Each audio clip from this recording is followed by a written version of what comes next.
Bom, agora eu vou passar a palavra à especialista Natasha Sauer, que discorrerá sobre o tema Gestão de Custos com BIM, do canteiro ao fluxo de caixa.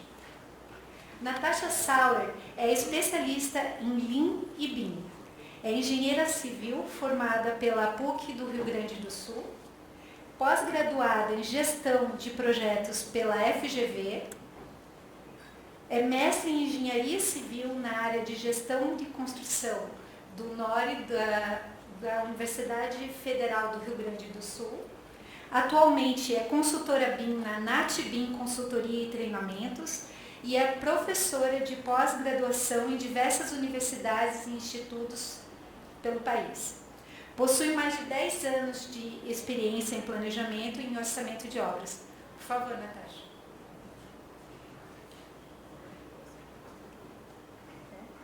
Boa tarde, pessoal, tudo bem? Antes eu estava só no mundo virtual, que nem o BIM, né? Agora eu estou vendo pessoas. Chega até a ser estranho, né? Antes era só via Zoom. Então é um prazer aí falar com vocês. Como a Paty falou, eu sou do Rio Grande do Sul, mas eu estou morando atualmente aqui no interior de Goiás, então estou pertinho de vocês agora. Uma vez por mês eu venho aí a Brasília da consultoria, numa consultora daqui. Então eu estou cada vez mais pertinho de vocês, estou adorando a cidade de vocês. E estou gostando bastante de conhecer um pouquinho mais por aqui. Então eu vou conversar com vocês um pouquinho sobre gestão de custos e o uso do BIM. Né? E eu quis colocar do canteiro ao fluxo de caixa, porque os custos acontecem lá na obra. Né? E a gente tem que transformar esses custos em um gráfico que todo líder quer, que é um fluxo de caixa. Né? Não sei se vocês passam por isso, mas eu aí, nas minhas 4 consultoras que eu passei aí ao longo dos meus 10 anos de formada, eu sempre fui questionada, cadê o meu fluxo de caixa? Né? Sempre trabalhei com a parte de gestão de custos ou com a gestão da produção, mas todo mês meu diretor chegava, cadê o fluxo de caixa? E eu sempre tive muita dificuldade. Por quê? Porque o fluxo de caixa é a gente colocar no tempo o quanto a gente vai gastar, projetar o nosso custo. E para a gente projetar o nosso custo, a gente precisa saber como é que vai acontecer esses custos lá no canteiro. Então, um bom planejamento de obra é essencial.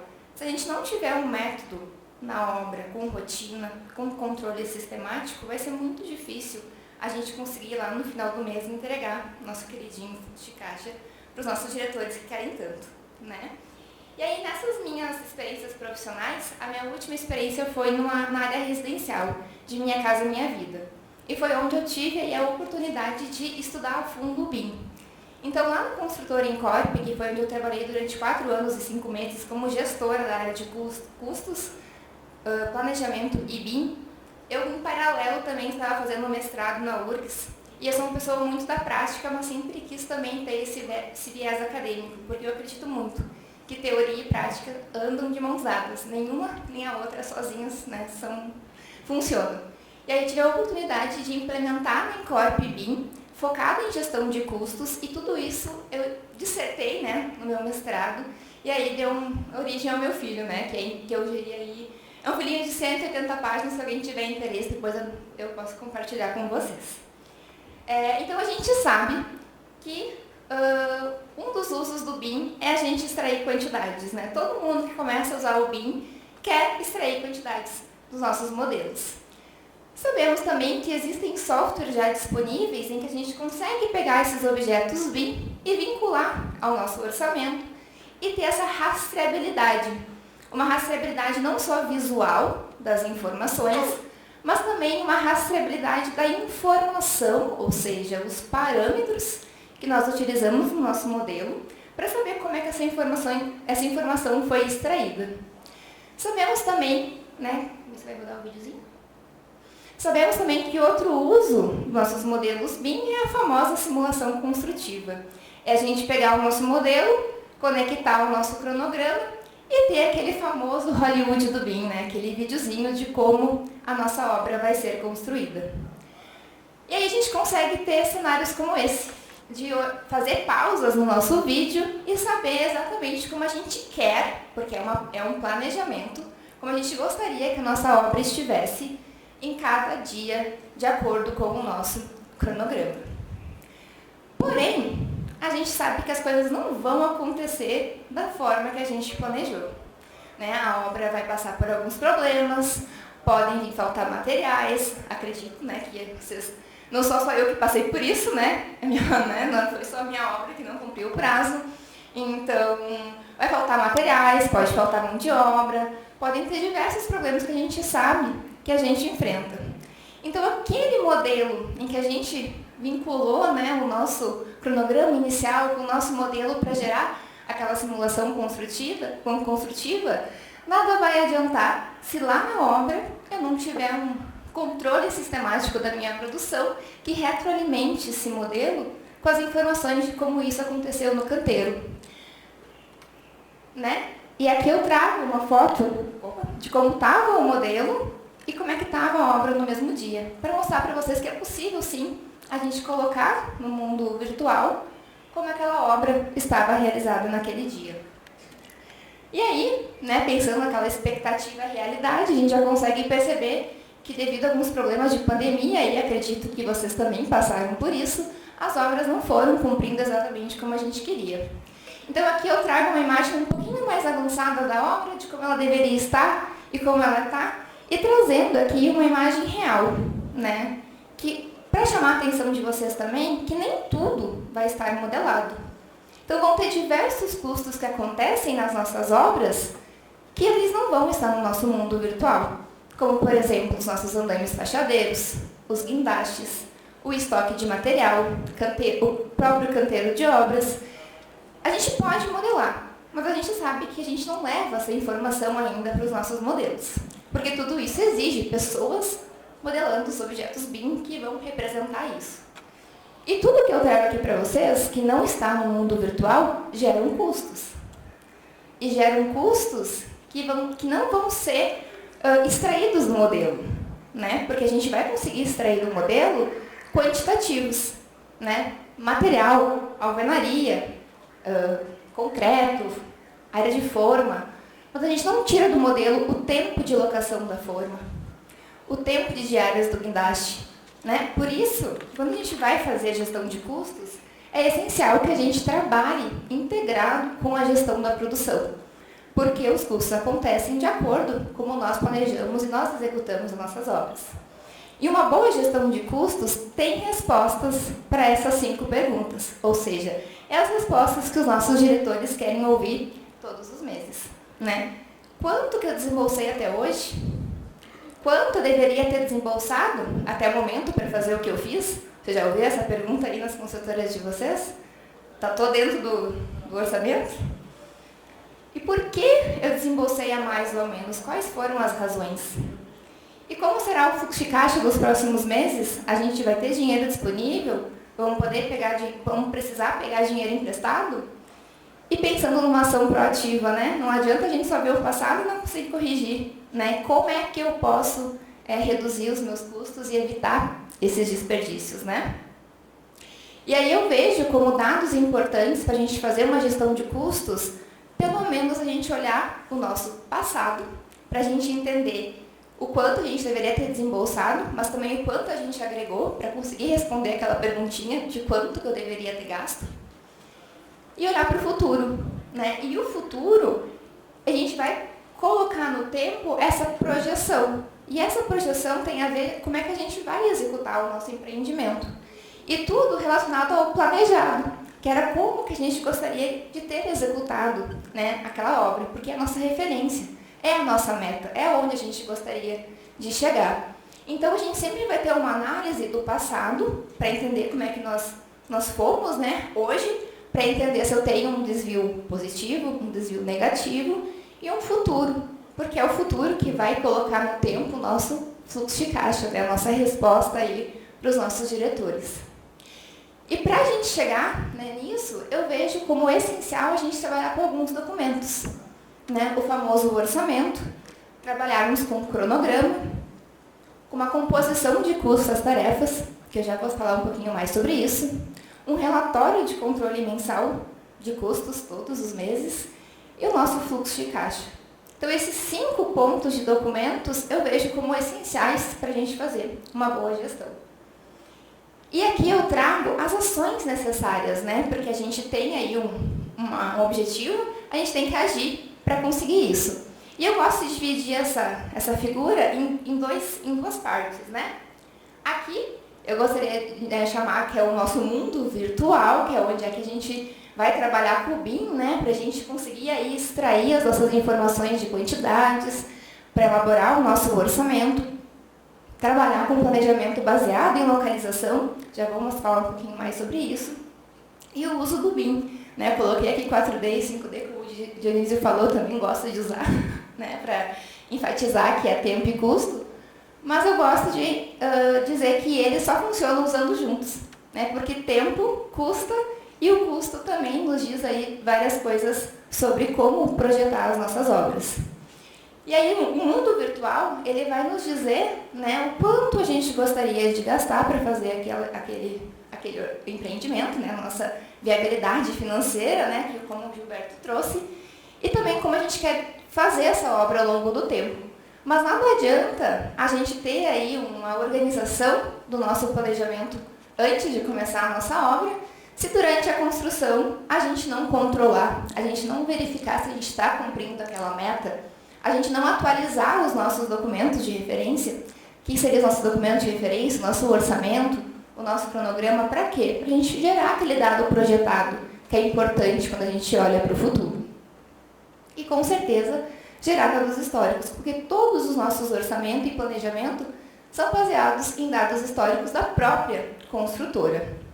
Né? E aí, quando eu falo planejamento baseado em localização, é um conceito do Lean, em que a gente traz para a construção o conceito de dividir a nossa obra em pacotes, em lotes de trabalho, né, em lotes de produção. Como se fosse lá na fábrica da Toyota, o carro passando em cada posto de trabalho. Só que como nós somos fixos, né, a gente não se movimenta, a gente considera que os nossos postos de trabalho são os nossos locais. Como eu mostro aqui para vocês, um pavimento. Opa! Né, um meio pavimento. Então, esse local, por esse pavimento aqui, vão passar diversas atividades. Alvenaria, reboco, instalações. E se a gente coloca essa informação também no mundo virtual, né, essa divisão da nossa obra em locais, a gente transforma cada localização da nossa obra em uma caixinha de informações, sendo elas principalmente os quantitativos. Então, eu sei exatamente quanto de metros quadrados de alvenaria eu vou executar em cada pedaço da nossa obra. Com isso, eu vou saber quanto que vai custar essa atividade. Com o fator de produtividade, eu consigo mensurar aí um prazo, consigo gerenciar minhas aquisições, a minha logística, a minha qualidade e a minha segurança também. Então, aqui eu trago um exemplo, né, de um planejamento baseado em localização, que a gente chama também de linha de balanço, onde no eixo vertical a gente tem as nossas localizações, que é isso que eu falei para vocês antes, e no eixo vertical e no eixo horizontal a gente tem o nosso tempo. Cada corzinha representa uma atividade. É como se fosse uma caixinha de informações. Então, ao a gente combinar esse uso com o modelo BIM, isso se torna muito visual, né? A gente consegue ter uma gestão também visual do nosso empreendimento. Então, eu sei que dia 13 de outubro de 2022, o cenário da minha construção vai ser esse. E, trazendo um pouquinho para vocês o conceito de orçamento, eu trabalho um pouquinho diferente do orçamento tradicional. O orçamento tradicional, ele é caracterizado por a gente montar composições de serviços, que vão ser exatamente igual a gente, como o SINAP, né? Vocês tiveram palestras essa semana passada do SINAP.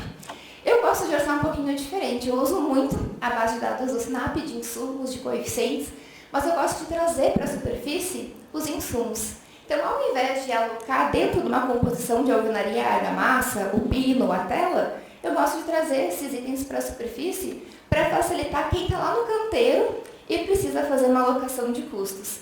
Quem aqui trabalha com gestão de custos sabe que quando tira um relatório lá do RP, Cienge, TOTUS, Mega, seja qual for, é uma dor de cabeça porque o pessoal da obra aloca errado. Por que ele aloca errado? Porque ele precisa saber qual serviço ele tem que alocar. Está escondido, né? Como é que ele vai saber que dentro da argamassa tem a tela, tem o pino, tem a tela, tem todos os itens ali dentro. Fora que tem muitas construtoras também, que eu já acompanhei, abrem os orçamentos por pavimentos. Então imagina, uma pessoa que está lá no canteiro, a gente sabe o caos que é, além dela tem que alocar o custo, sem saber onde direito, ela tem que dividir em 15 pavimentos. Né? Então a gente quer controlar algo lá na obra, quer tornar preciso um controle que não é tão preciso assim. Então a minha vida prática me disse que era muito mais fácil eu abrir, né? Não é bem um histograma, né? Mas trazer para a superfície alguns insumos importantes para facilitar o meu controle e dividir esses insumos em pelo menos 3 critérios. Então eu vou ter um serviço que é só de material, um serviço que é mão de obra e os equipamentos vão ser outro serviço. Eu não vou misturar esses itens. Por quê? Porque quando eu for fazer o meu controle de custos, que é o mais importante, vai facilitar, né, a minha vida. Porque material eu compro antes, mão de obra eu pago depois. Equipamento vai variar, se meu prazo aumentar, diminuir, então eu tenho um maior controle sobre isso. E aí, para facilitar, eu trabalho com a composição da atividade. Então, eu tenho a minha linha de balanço, as minhas corzinhas, então eu monto uma composição para cada atividade que eu tenho na minha linha de balanço. E assim eu calculo quanto que vai custar o preço unitário de cada atividade. E com isso, né? Mas antes de falar disso, o que eu vou tirar do modelo BIM são esses 2 itens, os blocos cerâmicos, metragem quadrada. Né? E aí eu vou ter a tela, o pino, a argamassa e a minha mão de obra vão ser coeficientes que eu vou estar vinculando com este item. Né? Então, no modelo BIM, eu vou conseguir tirar pavimento, por tipologia de alvenaria, esse quantitativo, e eu vou ter esse quantitativo por pavimento, e eu vou ter um valor de preço unitário da minha atividade. E com isso, eu tendo a minha linha de balanço, eu vou conseguir calcular quanto custa cada quadradinho da minha linha de balanço. Porque caso a minha obra não cumpra o que eu planejei, que é óbvio que não vai acontecer, né? Eu consigo mover esses quadradinhos no tempo e ter uma melhor estimativa, né? Um melhor fluxo de caixa para o meu empreendimento. Mas sempre levando em consideração que eu preciso atualizar essa composição da atividade, porque a gente vai contratar, né? A gente vai comprometer custos que não vão ser fiéis ao orçamento. Então, a gente precisa disso para fazer, né, um melhor fluxo de caixa. E aí eu trago de novo a imagem para a gente conversar um pouquinho. Diversos custos que não saem do modelo BIM, que dependem do planejamento. Então, quando eu vou fazer aí meus orçamentos, controlar os meus custos, eu gosto de visualizar eles em equipamento, em material e em mão de obra. E eu gosto também de diferenciar que existem custos que vão ser invariáveis. Eu falava custo fixo, mas eu falava custo fixo e as pessoas achavam que era um custo que acontecia todo mês. Mas não é isso, é um custo invariável. Ou seja, se eu produzir menos ou se eu produzir mais, aquele custo vai acontecer. Né? Como, por exemplo, o transporte e a montagem do meu andaime. Ele vai acontecer, né, em determinados momentos do meu canteiro. Se eu produzir mais alvenaria ou menos, ele vai continuar sendo aquele mesmo valor, não vai variar. Mas, no entanto, o meu equipamento, ele vai variar conforme o meu tempo de produção.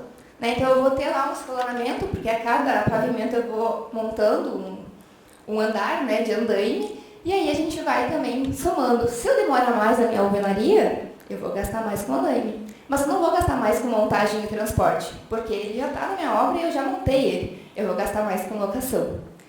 Já o material e a mão de obra, eu vou gastar de acordo com a minha produção.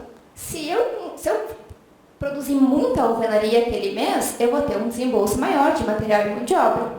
Se eu parar minha alvenaria, bom, pode ser que eu tenha um gasto de material, porque já está na obra, mas eu não vou ter gasto com o empreiteiro. Então, por isso que eu gosto de separar no meu orçamento esses itens. Porque o material tem uma regra de desembolso totalmente diferente da mão de obra.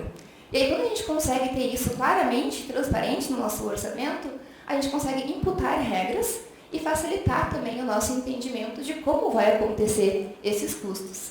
Então, por isso que eu falo que, ao montar uma estrutura de custos que vai conversar com o BIM, é importante a gente identificar os custos que vão ser invariáveis, né, com a produção, e também os custos que variam com a quantidade, com o tempo e também com o faturamento, porque a gente sabe que tem custos que vão ter comissão e tudo mais, que vão variar de acordo com o faturamento da obra. E aí aqui eu trago para vocês um resultado, né, lá no meu mestrado que eu fiz, em que eu apliquei essa classificação de custos, e eu tive como resultado que 55% dos meus custos foram extraídos do modelo BIM, sendo que eu trabalhava com empreiteiro, né, mão de obra terceirizada, que era pago de acordo com a produção, não era tempo-hora, né, não era por hora, era por produção. E 22% dos meus custos desse empreendimento variavam com o prazo. Então, se eu não cumprisse o meu prazo, iria estar variando aí 22% do meu plano, do meu orçamento. E 27% eram outros custos de terreno, de canteiro, né, esses custos fixos que nós temos. Só que para a gente conseguir chegar, né, e entregar esses dados, a gente precisa, durante a obra, ter um controle sistemático. A gente precisa ter rotina, a gente precisa ter processo. A gente precisa estar atualizando os nossos documentos, porque o custo acontece lá no canteiro. Nada adianta a gente ter um modelo BIM perfeito, que nos dá os quantitativos, se não tiver gestão lá no canteiro de obras. Certo? E principalmente fazer essa análise, né? O mundo virtual é o que eu queria, o mundo real é realmente o que eu gastei. Então a gente tem que comparar os dois. E aqui os famosos ERPs, né? Nosso software de gestão financeira, tem um papel importantíssimo. E aí, para concluir, né? Eu acho, né? Eu acredito muito, eu trabalho dessa forma, que para a gente ter uma boa gestão de custos, hoje a tecnologia é indispensável, né? A gente tem que trabalhar com tecnologia. E eu vejo que pelo menos 3 softwares têm que se conversar. Então, o software de BIM, né, que nos possibilitam extrair quantitativos, fazer simulação construtiva, a gente imputar, né, informação no nosso modelo. Um software de gestão financeira, né, os nossos famosos ERPs, Ciente, Mega, TOTOS e entre outros que existem por aí. E um software de gestão da produção. A gente precisa ter tecnologia no canteiro, digitalizar o nosso canteiro para facilitar a gente retroalimentar esses documentos e projetar a nossa produção para frente, ter esse controle para conseguir vincular com o nosso orçamento, com a nossa gestão de custos, com o nosso RP, para conseguir colocar esse dinheiro no tempo e no final aí ter o nosso fluxo de caixa, que é o nosso tão desejado documento todos os meses. E para isso, com certeza, a gente tem que estar conversando com pessoas, processos, tecnologia e padronização. Então, padronização é essencial. O modelo BIM vai entregar as informações que a gente colocar nele. Né? Então, se a gente não tiver muito bem estruturado como eu quero tirar as informações do meu modelo, eu não vou conseguir tirar. Então, sou eu que digo. A qualidade das informações que saem do modelo depende totalmente das pessoas. E, para isso, a gente tem que padronizar, imputar as informações de locais, de atividades, né? Como que eu vou extrair essa informação do modelo é essencial. E aí, para o final, né, o nosso grande objetivo com tudo isso é a gente gerar principalmente a nossa previsibilidade, né, fluxo de caixa e habilidade. Então, quando a gente trabalha aí com o modelo BIM vinculado com software de gestão da produção, vinculado com software de gestão financeira, aí sim a gente vai em busca desse tão sonhado previsibilidade, que é colocar com precisão o nosso dinheiro no tempo, mas trabalhando aí com confiabilidade de dados, com engajamento da equipe, colaboração, integração, ter essa rastreabilidade de informação, né, nossos indicadores e assim por diante. Então, foi rápido, espero que tenha surgido bastante dúvidas aí na cabeça de vocês, que a gente tem 30 minutos ainda aí para a gente conversar, certo? Eu deixo aqui os meus contatos e agradeço aí a atenção de vocês, espero ter sido clara. Se eu não fui, aproveitem aí os 30 minutinhos que a gente tem de conversa. Obrigada, pessoal, pela atenção.